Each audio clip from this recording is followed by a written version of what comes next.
What if your college professor hated you so much? They tried to destroy your entire future twice. Now imagine the tables turning in the most unexpected way, where the very system they used against you becomes their downfall. No fists thrown, no screaming matches, just a quiet, devastating end to their dreams. You won't believe who pulled the final string. I wasn't some wide-eyed freshman stumbling onto a college campus for the first time. I had my associate's degree already, and I was focused. Sharp, a commuter student, driving 30 minutes each way, trying to make the most out of every class because I wasn't there to play around. My major, education. My minor, political science. A strange combo for some, but it made perfect sense to me. Teach with understanding, shape young minds, and still know how the world really works behind closed doors. So when I signed up for HHS class, a required 200-level course designed to help education majors build their professional portfolios, I wasn't expecting trouble. In fact, I was hopeful. Everyone, and I mean everyone, said HH was amazing. A little old school maybe, but brilliant, funny, supportive. I figured this class would be one of the smoothest rides on my path to graduation. At first it was. The classroom vibe was calm. H came across as quirky but structured. We spent the first few weeks going over the basics, how to build our portfolios, what future employers would look for, how we'd be using this collection of work across our entire academic journey. Nothing too heavy, nothing controversial. It almost felt like one of those filler classes, something to ease into the semester. But I did notice something odd. HH had this way of talking down to us. Not aggressively, not outright rude, but definitely condescending. Like we were still high schoolers who needed hand-holding. This was a sophomore-level class, and most of us had transfer credits or previous experience. Still, I didn't take it personally. I'd dealt with way worse during my earlier years. I just thought, okay, they're a micromanager. Fine, I can deal with that. What I couldn't have anticipated was how quickly things would go south, and how personal it would get. See, around late September, early October, things shifted. Not in a way that most people would notice at first glance. But if you were paying attention, and I was, you could feel it. Election season was heating up across the country, and even though this class wasn't political in any way, the outside world started leaking in. Now let me be clear, I wasn't out there campaigning in class. I wasn't shoving pamphlets into people's hands or ranting about policies mid-lecture. All I had, literally the only visible sign of my political leanings, were 2 presidential candidate buttons pinned to the strap of my backpack. That was it. No shouting, no soapbox. Just 2 buttons. And apparently that was all it took for H to decide I was the enemy. The first day H noticed them, everything changed. Their face soured when I walked in. No smile, no greeting. Just a laser-focused glare aimed straight at those buttons like they walked in and insulted her personally.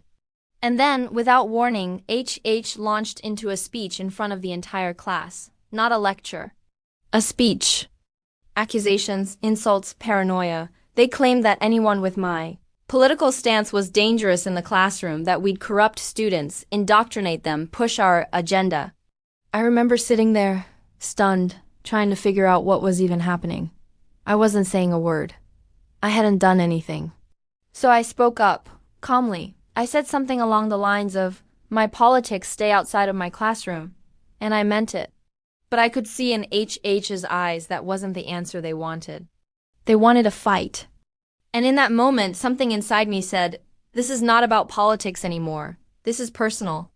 Looking back, that classroom was the start of a war one never asked for. A slow-burn feud that would stretch across semesters, across committees, across lines no educator should ever cross. But at the time, I didn't know any of that. I just knew I had to finish the class, keep my head down, and prove beyond a shadow of a doubt that I belonged there. Didn't he realize was how far H was willing to go to make sure I didn't? At first, I chalked it up to a bad day. Maybe HH had a rough morning. Maybe they were dealing with stress, or just didn't like my buttons. People have off days, right? I wasn't going to let one political rant derail my focus. I came to class like always, took notes, turned in my assignments, and followed the rules. But the air was different now. It wasn't just that one outburst. It was what came after. You know how sometimes you can just feel someone watching you? Judging you? Like there's a weight on your shoulders even when no one says anything? That's what it became every single time I walked through that door. Didn't even bother hiding it. They'd find a way to bring politics into every class. Not the way a political science professor might intellectually. Analytically, no, HH came armed with opinions, disguised as lessons. They'd say things like, I don't see how anyone from that party can be trusted with children, or certain ideologies don't belong in a learning environment. It wasn't directed at me by name, but everyone knew. The glances from classmates said it all. They knew I was being targeted. I kept my mouth shut. I refused to give HH the reaction they wanted. But it got worse. We were supposed to be building professional portfolios, creating lesson plans, writing reflections, organizing artifacts that demonstrated our skills. It was a deeply personal process, one that required vulnerability, but HH used it as a weapon. Comments scribbled on my submissions like, be careful letting your worldview seep into your teaching, or this seems too idealistic for someone with your background. Subtle digs that had nothing to do with the work itself. It was like death by 1,000 paper cuts, and each one cut a little deeper. Still, I did the work. I followed every instruction to the letter. I wasn't about to give H any ammunition. But then came the day that flipped the entire script. We were in the middle of a class discussion, nothing heated. Just talking about classroom management strategies when out of nowhere, HH went off on a tangent about yard signs. Yes, yard signs. They said local governments should have the right to tell residents what political signs they allowed to display on their lawns. I remember blinking like, what does this have to do with anything? Then it escalated. H started ranting about bumper stickers. Truck flags. Basically saying people shouldn't be allowed to express political views publicly if someone else might get offended. I could feel the entire room go quiet. It was uncomfortable. Embarrassing. And I could tell I just knew this wasn't a general opinion. This was aimed directly at me. Again, I said nothing. I stared straight ahead, willing myself not to react. That's when HH told a story about a teenager from their hometown who drove around with a controversial flag in the bed of their truck. HH's take. Police should have pulled that kid over and made him take it down. Someone in the class murmured, isn't that free speech? H didn't answer. Instead, they turned toward me. I know some of you think this kind of thing is fine, H hid, but it's dangerous. It sends the wrong message. Especially for future teachers. The message was clear. People like me didn't belong in education. And still, I held it together. Barely. But the breaking point came when HH launched into an unprovoked attack on ADHD. They claimed loudly that ADHD wasn't real. That it was an excuse. A made-up condition. People who pretend to have it should be punished, they said. It's just a way to avoid accountability. My heart dropped. See, I've had ADHD since I was 7 years old, diagnosed early. Medicated, monitored back in the late 80s, nobody even really understood it, let alone believed in it. I was the only kid in my class who had to walk to the office every day at lunch for my meds. The only one whose desk was moved to the front because I couldn't stop fidgeting. It wasn't just real, it was my reality. And for H to stand there, in front of a classroom, and dismiss it like that. I lost it. Not outwardly, not dramatically. But internally, something cracked. I raised my hand, calmly, politely. I was diagnosed with ADHD as a child, I said. It's not made up. I've struggled with it my entire life. Shh, looked me dead in the eye. Oh, did that upset you? Are you going to cry about it? It was a taunt. Plain and simple, designed to humiliate me in front of everyone. I took a breath. You're entitled to your opinion, I said, but I respectfully disagree, and that should have been the end of it. But of course, it wasn't. The very next week, I was called into a meeting with the college's Education Ethics Committee. HH had filed a formal complaint. They claimed I had anger issues, that I had become a danger to students, that my political beliefs and emotional instability made me unfit for the teaching profession. I was stunned. Angry? I hadn't raised my voice. I hadn't stormed out. I hadn't done anything except speak up once in defense of a neurodevelopmental disorder I had lived with for over a decade. But here I was, being asked to defend myself like I had committed a crime. The committee gave me two options, either withdraw from the program or meet two conditions. First, I needed to submit 3 letters of recommendation from other faculty vouching for my character. Second, I had to see a campus counselor and give the committee access to those records to verify I didn't pose a threat. And you know what? I agreed. Not because I had anything to prove, but because I knew this wasn't the end. HH wanted me gone, and I wasn't going to give them the satisfaction. I was going to survive this and make sure the next move was mine. I thought agreeing to the ethics committee's conditions would be the end of it. I really did. I followed their rules. Got my 3 letters of recommendation, each one from professors who had worked with me closely and didn't hesitate to back me up. Solid, sincere, and professional. And then there was the counseling. That part, I'll admit, I dreaded. Not because I was against it, but because of what it implied. Like I was unstable. Like I was dangerous. As if standing up for myself somehow made me a threat. But I went, sat down with a counselor at the campus center, and laid it all out the class. The comments, the blatant hostility, everything. And after listening patiently, the counselor leaned back and gave me a look I'll never forget. You don't have an anger problem, they said. You and this professor just have fundamentally different personalities. That's not a psychological issue. That's a clash, a human one. They documented our session. Wrote up the report, sent it to the committee, case closed. Or so I thought. I stayed in the program, I passed the class. In fact, I didn't just pass, I aced it. Not because HH wanted to give me an A, but because my work was flawless. On time, detailed, done exactly to spec. There was literally no way to justify a lower grade. And yet, the tension never left. I knew H still had it out for me. That much was clear. But what really lit the fire for what came next wasn't the ADHD stuff. It wasn't even the ethics complaint.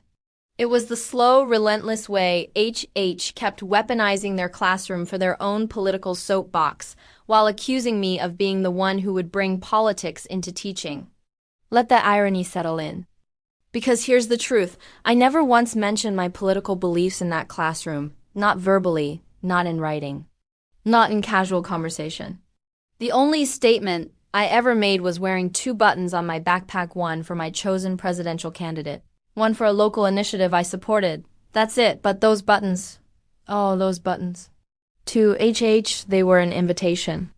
A license to project every single bias and paranoia they had onto me. And they didn't stop at vague jabs anymore. They got specific, brazen. One day, during what was supposed to be a lesson on inclusive curriculum development, H started talking about how educators should reflect the values of their communities. Sounds harmless enough, right? But then they said, I wouldn't want someone who supports that kind of extremist rhetoric teaching my kids. I didn't flinch, just kept taking notes. Another day, while reviewing sample lesson plans, HH went off again, this time about how certain political groups indoctrinate students by encouraging them to question authority, as if critical thinking was a threat. It was all thinly veiled, but not that thin. Eventually, even some of my classmates started noticing. I had a few quietly come up to me after class to say they thought HH was out of line. That they could tell something wasn't right. But no one spoke up in the moment, not out loud, because let's be real, HH had power. Influence, a reputation. No one wanted to be the next target. Except I already was, and HH wasn't done. At one point, we were given a hypothetical exercise design, a classroom activity that promoted civic engagement without being politically charged. I wrote up a plan involving community service projects, neighborhood improvement ideas, and student-led debates on local issues. No party lines, no endorsements, just education. HH marked it up with red ink. Too idealistic, borderline problematic. Avoid promoting activism. I stared at that comment for a long time. That's when I realized something important. H didn't actually believe in neutrality. They believed in control. And the moment I showed I had my own mind, my own values, and the nerve to exist in their classroom without apology, they decided I was the enemy. So I played the long game. I kept showing up, doing the work. Staying quiet in class, but documenting everything, dates, times, comments. I had a folder full of notes, not because I planned to use it, but because I might need to, and I wasn't going to be caught off guard again. Then came a moment I'll never forget. H.H. stood at the front of the class and said completely unprompted that anyone who believes in the absolute right to free speech shouldn't be allowed in education. That people who cling to outdated constitutional interpretations were part of the problem in schools today. I felt my blood pressure spike. Because that was me. That's literally what I believed. That the Constitution matters. That free speech matters.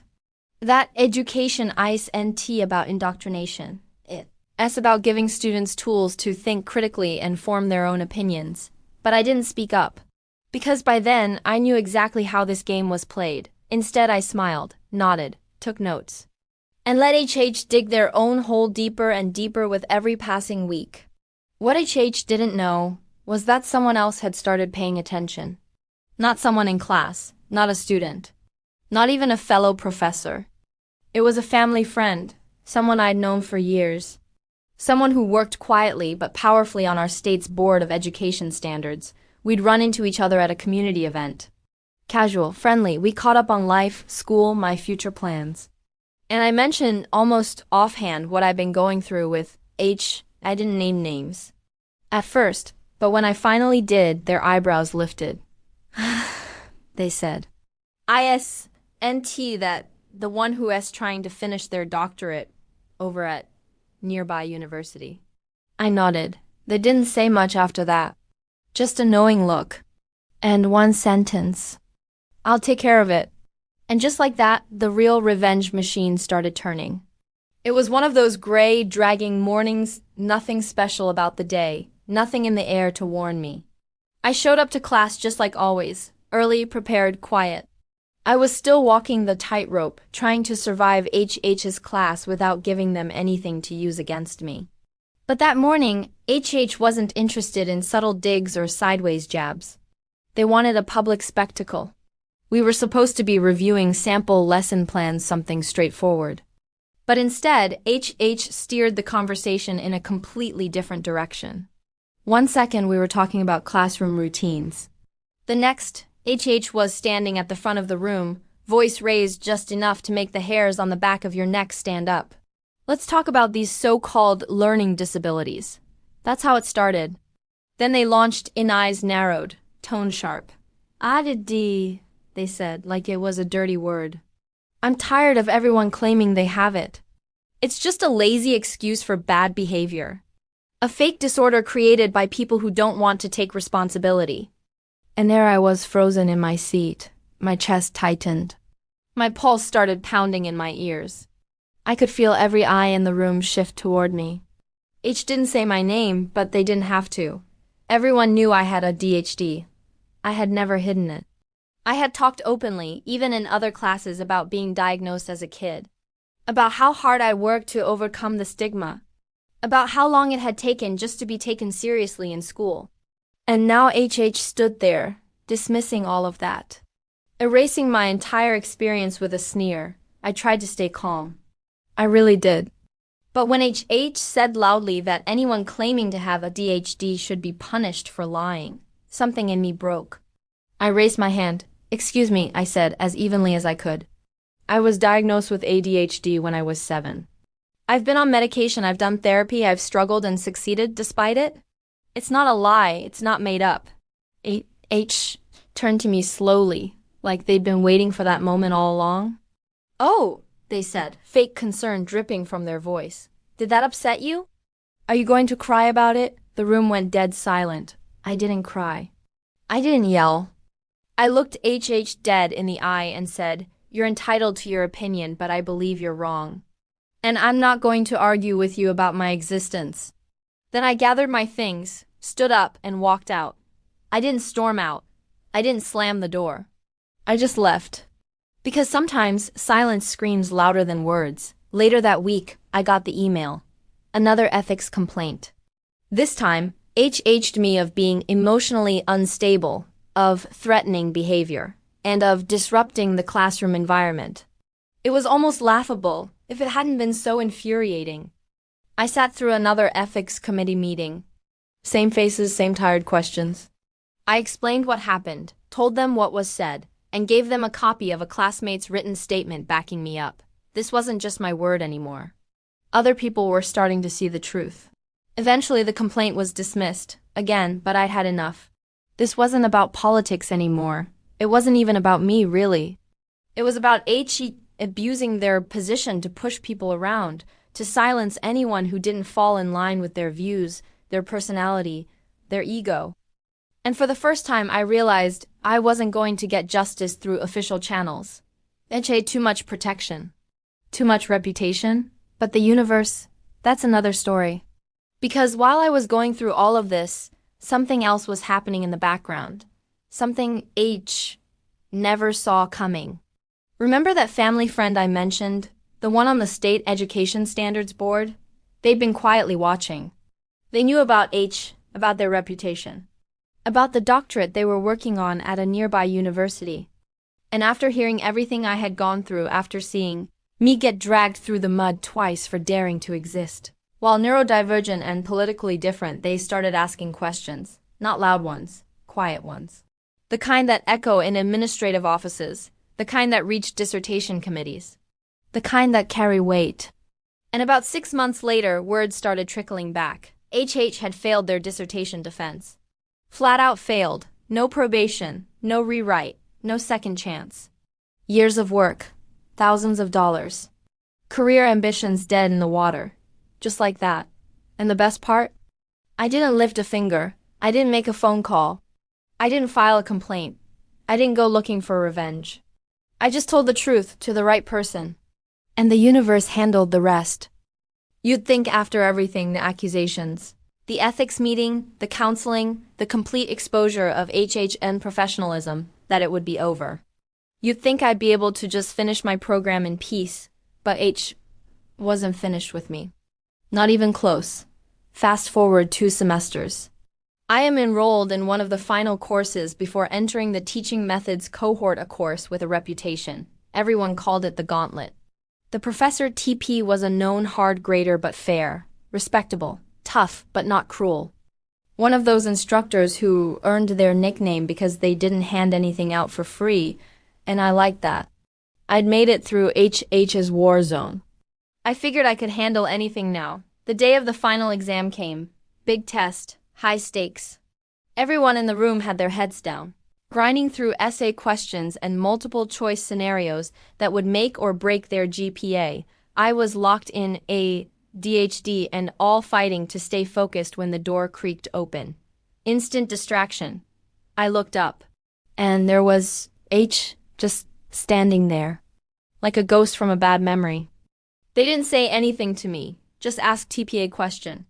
Something administrative, brief, and I looked away, immediately, because I knew better than to hold that gaze. I wasn't going to let HH bait me again, not in front of TP, not during an exam. I went right back to writing, pushing the encounter to the side. I didn't think anything more of it, until the email came. HH had filed another complaint. This time, they accused me of glaring at them. Yes, glaring. Apparently, the 2-second glance I gave when the door opened was so menacing, so uncomfortable, that HH felt the need to report me again as a threat. I couldn't believe it. I honestly laughed when I read the email, but the school wasn't laughing. They called me back in front of the ethics committee. Same room. Same setup. Same feeling of being put on trial for a crime I didn't commit. But this time I wasn't scared. I was done playing nice. I sat there calm, collected, and laid out exactly what happened. How I was taking an exam.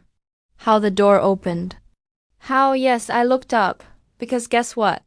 I have ADHD. Sudden movement and noise pull my attention whether I like it or not.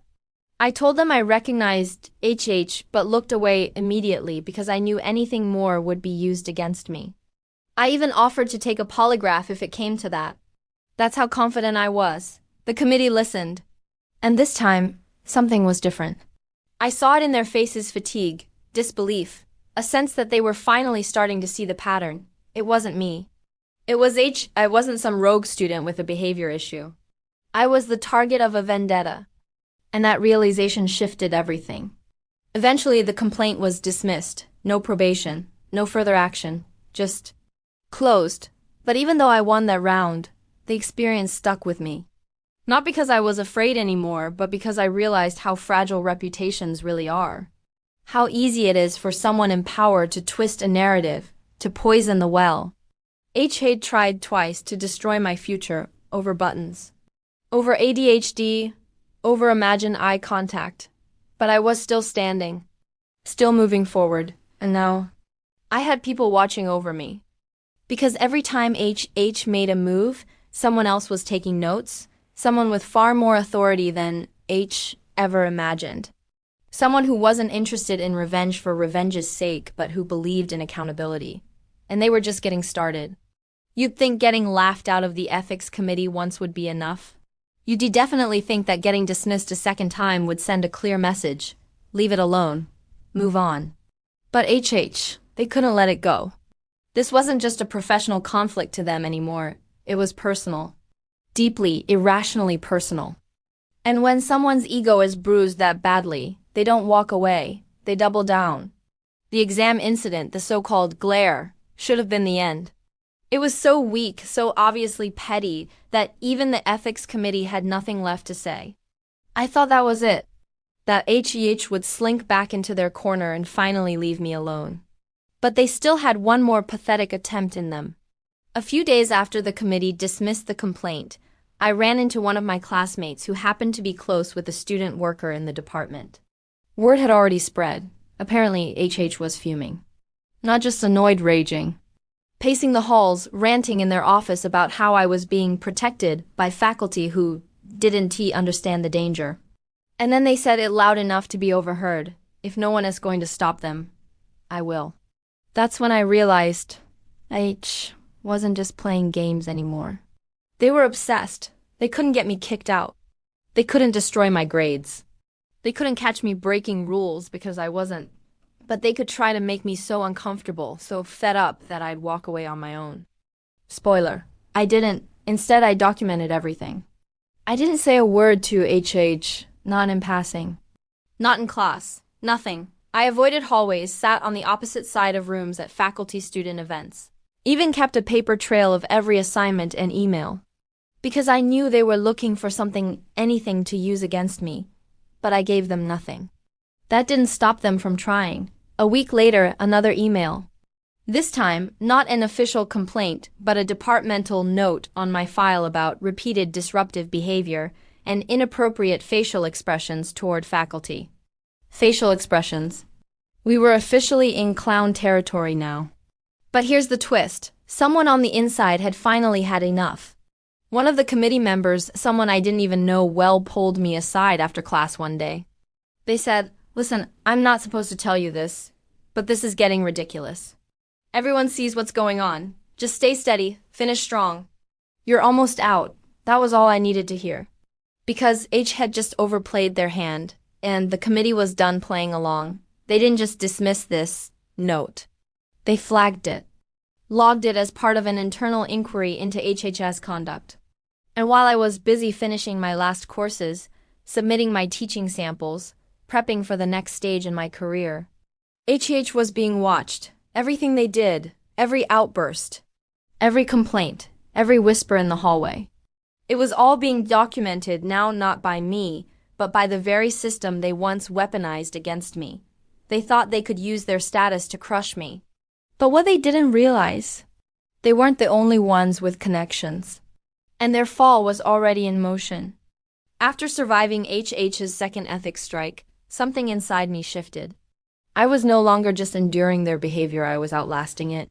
And they knew it. But I also knew this game couldn't last forever. I was one semester away from methods, then student teaching. I needed to keep my head down, pass my classes, and just make it out. Still, that lingering bitterness haunted me. Not because I wanted revenge, at least not in the classic sense. I didn't want HH to suffer. I didn't care about embarrassing them in public. I just wanted them to stop hurting people. Because I wasn't the only one. I'd heard whispers from other students, those who didn't push back, who weren't as lucky or as stubborn. Some dropped the program altogether. Others switched advisors. H's behavior wasn't new. I was just the one who didn't back down. One day, while visiting a longtime family friend for dinner, the conversation drifted to school. They were one of those people who knew everybody. Retired from a big role in education, but still deeply connected, especially to the state's Board of Education standards. I told them, casually at first, about the trouble I'd had with a professor. I didn't even use HH's name. They listened, nodded, asked a few quiet questions. Then one question stopped me cold. Was it HH? I blinked. Yeah, how did you know? Their mouth curled into a wry smile. I've heard things. They're working on their doctorate, right? At nearby university? I nodded slowly. They leaned back in their chair, thoughtful. I know someone on their committee. That sentence hung in the air like a loaded gun. Now, to be clear, I never asked for help. Never suggested they interfere. I was just venting. Unloading the frustration I'd carried for months. But they were listening closely, very closely. And when I made a passing comment, something like, wanted to say I'd bring politics into the classroom. But they were the one who turned mine into a battlefield. They gave me this look. Not pity, not concern, conviction. I'll take care of it, they said. And that was the end of the conversation. I didn't press. I didn't ask what they meant. I just tucked it away in the back of my mind and kept moving forward, studying, planning lessons. Ignoring HH like they didn't exist. But in the weeks that followed, things changed. Rumors started swirling. H had defended their dissertation. And failed, flat out failed. No revision option. No probationary second attempt. Just done. Shut down. The door closed permanently. Word was the committee wasn't impressed. Not with the work. Not with the tone. Not with the attitude.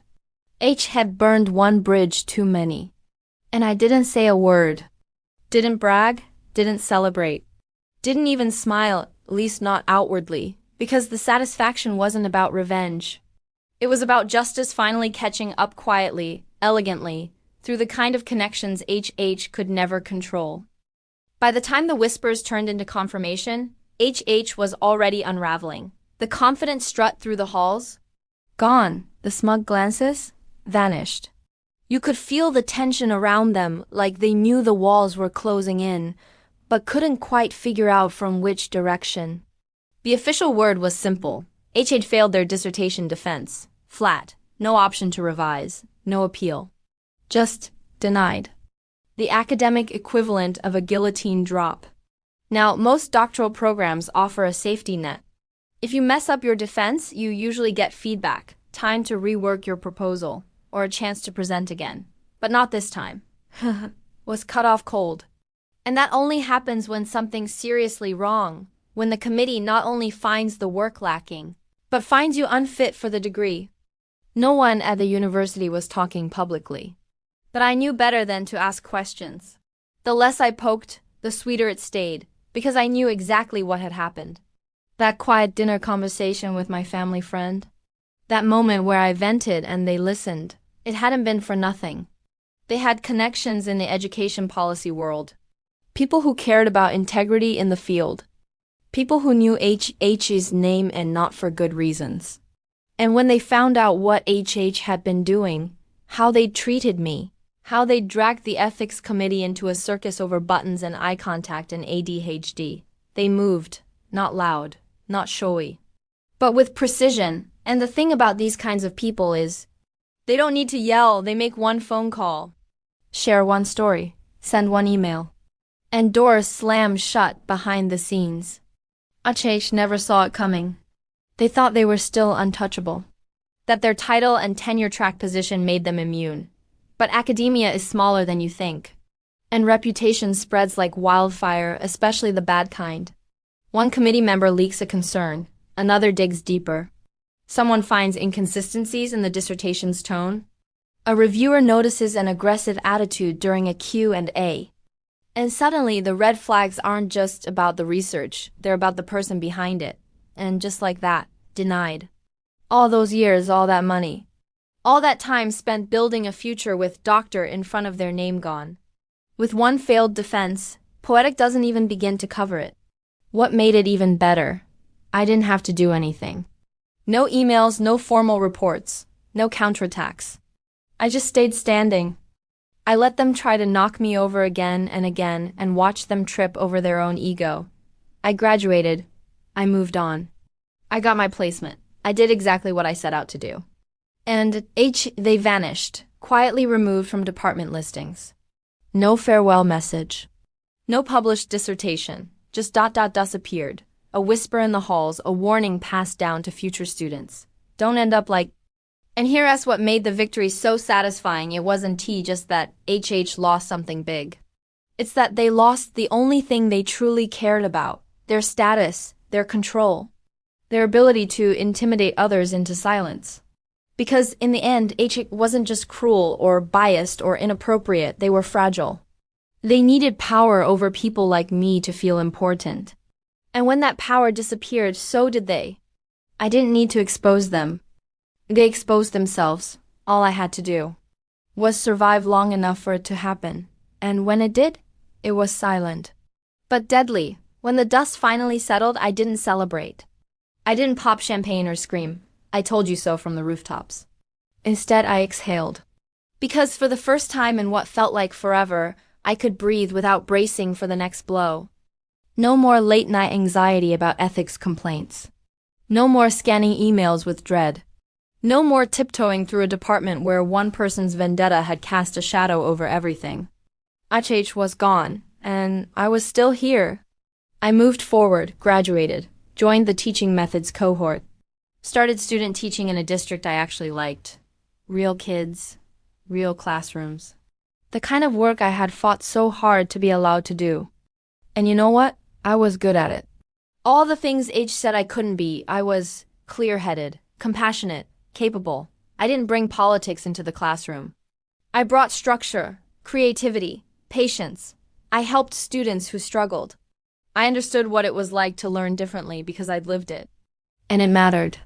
Every little win, every light bulb moment with a kid who didn't think they could do it, I carried those like medals. Meanwhile, HH, a ghost. Their name faded from department records, whispered only when faculty talked about cautionary tales. Students didn't even recognize it anymore. New faces, new professors, the world moved on and left HA behind. And that's what made the revenge so perfect. They had tried to erase me from education. Instead, they erased themselves. I went on to build something real, something lasting. I touched lives. I earned respect not through fear or control, but through integrity. And every once in a while, I think back to those early battles, the portfolio class, the committee rooms, the exam, the buttons on my backpack, and I'd smile, not because I won, but because I didn't quit, and that was everything. Some people think revenge means yelling, exposing, burning everything down. But sometimes, the most brutal revenge is doing nothing and letting someone's own actions crush them. H tried to ruin me over buttons, over a glance, over a condition they didn't even believe was real. They weaponized the system, twisted ethics into threats, and underestimated just how far quiet strength can go. But here's the truth they never saw coming. You don't have to scream to be powerful. You don't have to fight dirty to win. You just have to outlast, outwork, and outgrow the people trying to bury you, because karma doesn't knock loudly, it whispers. And when it arrived for HH, it didn't need a warning. It just ended everything they worked for with one clean, academic death sentence. So, next time someone thinks they're untouchable, remind them, you never know who someone knows. And you never know how close justice is to tapping them on the shoulder. If this story lit a fire in you, hit that like button, smash subscribe, and drop your own revenge moments in the comments. You never know, your story might be the next one we tell. Because revenge, it's always best told cold. Sometimes the best revenge is doing absolutely nothing because the world has its own way of balancing the scales. If you loved watching this downfall unfold, hit like, subscribe, and drop your own karma stories in the comments. Someone might just turn yours into the next viral tale.